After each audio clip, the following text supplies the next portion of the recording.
I think that identical twins are so fascinating. As a child, I remember wishing that I had a twin brother, one that would take all my exams at school for me, and whenever I got into trouble, he would be the one to take the blame. As I've gotten older and somewhat wiser, I've come to realize that things don't exactly work that way. I've also learned that regardless of what we look like on the outside, it's what's on the inside that makes us who we are. This is a true story. Partially. I had lunch with an old friend recently, and we began reminiscing on the good old days. It didn't take long before the conversation moved to the subject of the twin boys that used to live across the street from me. So, whatever happened to Robbie and Bobby? I asked. My friend leaned back in her chair, and we began catching up on their story. These two boys were probably the most identical twins that there ever were. They were the same height, weight. They even wore their hair in the same style, and they had no distinguishing marks on them, so there was absolutely no way to tell them apart just by looking at them. Rumor has it that when they looked into a mirror, their reflections would get confused. But all you had to do was hang around them for a few minutes and it would be crystal clear which one was which. Their one identifying trait was their attitudes. In terms of personality, they were just like night and day. I don't know if something happened to them when they were younger or if they were just born that way. But Robbie was the kind of kid who always smiled and was always in good spirits, while Bobby never smiled, and if he took one water from a glass, it now became 99% empty to him. I remember when their dog died and Robbie insisted on having a funeral service. Robbie thanked God for allowing him to have so much time with Fido and said that he was happy knowing that his dog was now in a safe and loving place. Meanwhile, Bobby, who also loved the dog, was angry with God for taking his Fido away. I remember him saying, "Why didn't God just take that mangy stray that rummages through our alley at night?"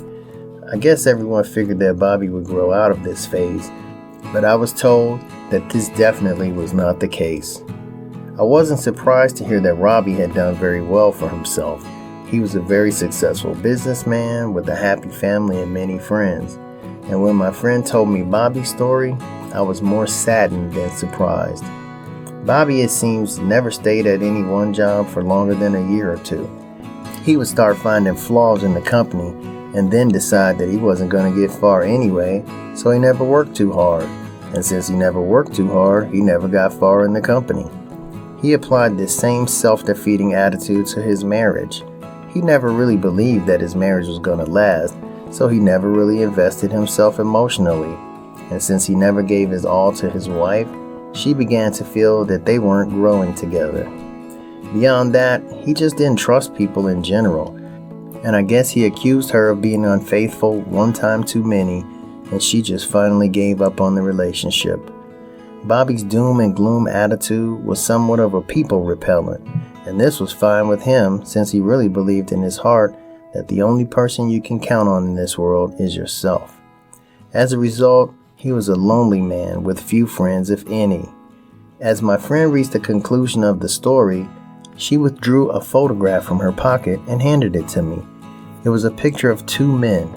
One man I quickly recognized as Robbie, the happy, always smiling twin. He was all grown up now, but there was no mistaking that face or that smile. But who was the man standing next to him? I'm pretty sure that I had never seen this guy before. He was gaunt and grimacing.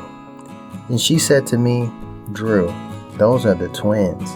This photo was taken a few months ago, right before Bobby died of cancer." We shared very few words after that, and then we hugged and said our goodbyes. I remained seated at the diner as I watched my old friend exit the building.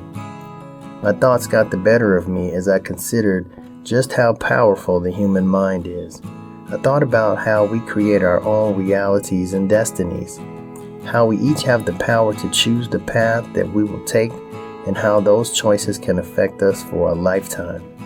I shed a tear for the memory of a lost friend, but when I really think about it, I could have shed that tear years ago.